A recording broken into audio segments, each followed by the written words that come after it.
வணக்கம். G news Tamil 24x7 செய்திகளுக்காக செய்தி வாசிப்பவர் வித்யா.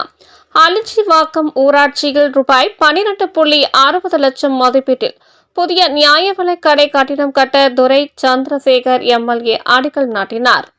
திருவள்ளூர் மாவட்டம் சோழவரம் ஒன்றியம் அலிச்சிவாக்கம் ஊராட்சியில் சமூக மேம்பாட்டு நிதியின் கீழ் ரூபாய் 12.60 லட்சம் மதிப்பில் புதிய நியாய விலைக் கடை கட்டிடம் கட்ட அடிக்கல் நாட்டு விழா நிகழ்ச்சி நடைபெற்றது.